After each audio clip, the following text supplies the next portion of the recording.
वो वस्तु हम अपनी माने हुए हैं, उस मानी हुई अपनी वस्तु को शरणागत का स्वरूप यही है कि शरण के चरणों में अर्पित कर, अपनी मान्यता समर्पित कर दे। ओ हम ऐसा नहीं, तो आपकी तो मान्यता बनी हुई, तो शरणागति किस बात की है? तो जो भगवान की वस्तु भगवान को समर्पण नहीं करता तो उसका क्या फल होता है? प्रश्नकर्ता ने प्रश्न किया। भाई जी ने कहा कि जो उपासक प्रभु की चीज को अपनी मान करके, अपनी भोग सामग्री मान करके बर्ताव करता है, वो विस्मरण के गर्त में पड़ जाता है। वो भूल जाता है मैं कौन हूं, मेरा लक्ष्य क्या है। वो विस्मरण के गर्त में पड़ जाता है। वो अपने आराध्य देव की अवहेलना करने के कारण दुर्गति को प्राप्त होता है, भूल जाता है प्रभु को। सबसे बड़ी दुर्गति है स्मृति का नाश होना। स्मृति नाश हुई मतलब सर्वनाश हो गया। कामा संजायते क्रोधा, क्रोधा स्मृति विभ्रमा, स्मृति भ्रंशात बुद्धिनाशो, बुद्धिनाशात प्रणश्यति। जहां स्मृति गई बुद्धि खत्म, खत्म हो गई, साधक नष्ट हो गया। संपूर्ण गीता सुनने के बाद प्राप्त क्या हुआ? स्मृति लब्धा। स्मृति यदि अपनी वस्तु मान करके, अपने को भोक्ता मान करके, यही तो सब कर रहे हैं, वो भगवत विस्मृति के गर्त में पड़ गया, प्रभु से विमुख हो गया, प्रभु के स्मरण से रहित हो। यही है सर्वनाश।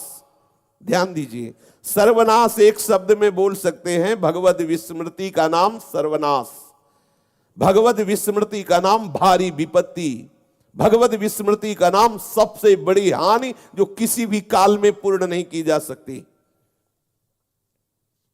जीवन के अंत में उसे 4 चीजें मिलती हैं जो भगवान की वस्तु को भगवान को समर्पित नहीं करता, अर्थात शरणागत नहीं होता।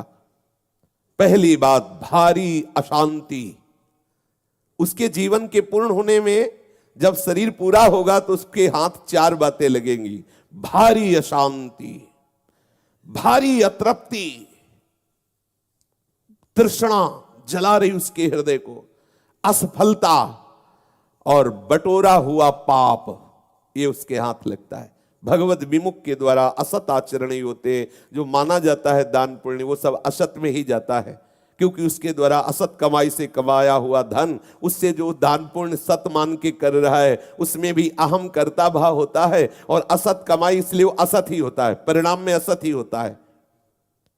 पापों की पोटली बांधकर अतृप्त हुआ, असफल हुआ, जलता हुआ वो जीव जाता है, जो भगवान की शरण में नहीं होता। तो अपने को प्रभु के प्रति समर्पण करने से क्या लाभ मिलता है? प्रश्न करता, जिसने प्रभु को समर्पित अपने आप को नहीं किया उसकी क्या गति होती? तो बताया कि वह अतृप्त होता है, तृष्णा से जलता रहता है, घोर अशांति होती है, अपने पाप कर्म बटोर करके दुर्गति को प्राप्त होता है। पर जो प्रभु की शरणागति स्वीकार कर लिया है, प्रभु के चरणों की शरण ले ली, प्रभु के चरणों में समर्पित कर दिया अपने आप को, उसको क्या मिलता है? शोक, विषाद, दुख, क्लेश, कष्ट, संताप, भय, उद्वेग, ये सब शरण ने नष्ट कर देता है उसके। हम जिनकी शरण में हुए, हरि गुरु चरण सेवानुसरहु, हरि गुरु प्रताप से शोक, विषाद, दुख, क्लेश, कष्ट, संताप, भय, उद्वेग, ये सब नष्ट हो जाते हैं और उसके कर्म बंधन छिन्न भिन्न हो जाते हैं। वो निश्चिंत हो जाता है। आनंद घन प्रभु का आश्रय लेने वाला वो नित्य आनंद स्वरूप के धाम में प्रवेश पाता है, नित्य लीला में निरंतर उनके सानिध्य को पाता है। यह है शरणागति का फल।